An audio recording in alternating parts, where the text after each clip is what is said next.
जय श्री कृष्णा, जय श्री राधे। आइएगा, आज एक नए विषय पर बात करते हैं। हालांकि विषय तो बहुत पुराना है, लेकिन जानने के लिए कुछ अच्छा है। राजा दशरथ के, जो कि राम जी के पिताश्री हैं, आप सभी जानते हैं, अयोध्या नरेश हैं। 3 विवाह हुए, लेकिन 3 विवाह तो हुए, लेकिन संतान नहीं हो पाई।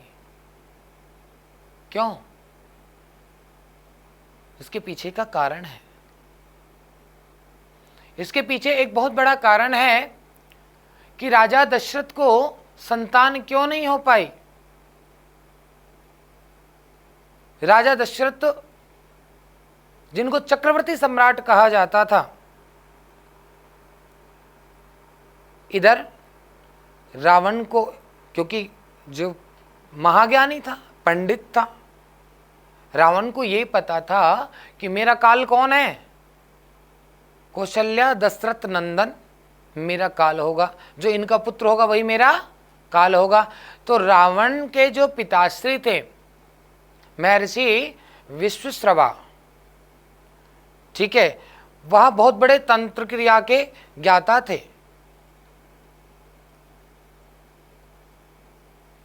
बहुत बड़े तंत्र क्रिया के ज्ञाता थे। रावण ने जब सुना कि दशरथ का विवाह कौशल्या के साथ हो रहा है, तो उसी समय महाराज दौड़ गए और जाकर कौशल्या को बंदी बनाया और एक बक्स में बंद करके और महाराज नदी में बहा दिया। लेकिन होने को कौन टाल सकता है?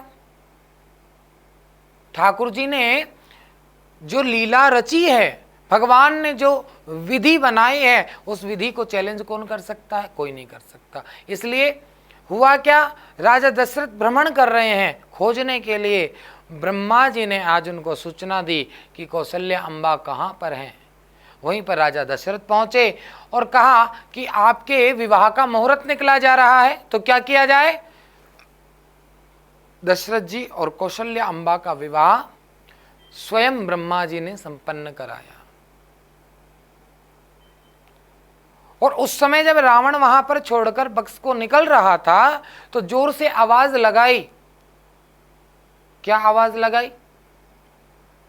कि कोई कन्यादान करने वाला हो तो कन्यादान कर दे। और एक बहुत अच्छी बात हम आपको बताते हैं, जहां भी आपके श्रवणों में, आपके कानों में पड़ जाए कि कन्यादान का समय है, जो भक्त कन्यादान करना चाहते हैं वो कर सकते हैं। उस समय कभी भी पीछे नहीं हटना चाहिए। यथा योग्य, जैसा भगवान ने आपको दिया उस अनुसार कन्यादान करना चाहिए। इसकी अनंत महिमा है। लेकिन इस विषय पे कभी और बात करेंगे। आज का विषय है कि राजा दशरथ को पुत्र क्यों नहीं हो पाए। हम बात कर रहे हैं इस विषय पर। राजा दशरथ ने आज विवाह संपन्न किया कौशल्या अम्बा के साथ। कन्यादान का समय आया तो रावण ने ही उनका कन्यादान किया। इसलिए एक बात और सार्थक होती है, भगवान श्री कृष्ण के जो सबसे बड़ा दुश्मन बने वो कौन बने? उनके मामा। और इधर राम जी के जो दुश्मन बने कौन बने? कन्यादान करने वाला कौन होगा? या तो नाना करते हैं या तो मामा करते हैं। तो ये भी तो राम जी के मामा ही हो गए। इधर ये पता था लंकेश्वर रावण को कि दशरथ कौशल्यानंदन, इनका अगर एक भी बालक हुआ तो वो मेरा काल होगा, ये निश्चित बात थी। इसलिए अपने पिताश्री से कहा कि जैसे भी करके राजा दशरथ को कोई भी संतान नहीं होनी चाहिए, कोई भी संतान नहीं होनी चाहिए।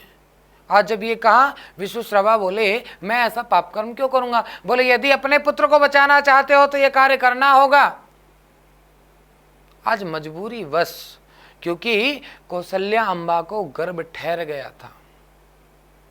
ध्यान देना भाई बहन, कौशल्या अम्बा को गर्भ ठहर गया था संकर्षण विद्या से। जिस तरह से माता देवकी के गर्भ से संकर्षण विद्या से माता रोहिणी के गर्भ में बलराम जी को, बलदाऊ जिनको कहा जाता है, हमारी ब्रजभूमि में। समस्त ब्रजवासी उनको बलदाऊ कहते हैं। हाँ, उनको माता रोहिणी के गर्भ में पहुंचाया गया था। उसी प्रकार विश्वश्रवा जी ने तंत्र क्रिया से माता कौशल्या के गर्भ को संकर्षित करके आज अपनी पत्नी के गर्भ में, जो उनकी दूसरी पत्नी थी, उनके गर्भ में स्थापित करा दिया, जिसके कारण से विश्वश्रवा जी को कितनी संतान हुई? 3। पहली पत्नी से 2 और दूसरी पत्नी से 1। पहली पत्नी से जो हुए, कौन हुए? रावण और कुंभकर्ण। लेकिन जो दूसरी पत्नी से हुए उनका नाम है विभीषण। ये दोनों आताताई राक्षस बने, लेकिन भगवान के भक्त को बने तो कौन बने?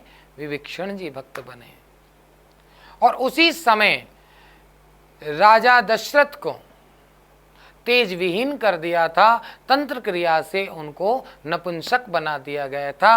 यही एक कारण रहा कि राजा दशरथ को कोई भी संतान नहीं हो पाई। उसके उपरांत में ही पुत्र कामेष्टि यज्ञ कराना पड़ा, और गोविंद कभी भी जन्म नहीं लेता, वह प्रकटता है, इसलिए उनके लिए प्रार्थना की गई। और उसके उपरांत में मेरे राघवेंद्र का सुंदर प्रागट्य राजा दशरथ के यहाँ हुआ। आज आप सभी ने जान लिया राजा दशरथ को संतान इतने लंबे समय तक क्यों नहीं हुई, जबकि 3 विवाह किए थे? क्योंकि महर्षि विश्वश्रवा तंत्र क्रिया के बहुत बड़े ज्ञाता थे, और उन्होंने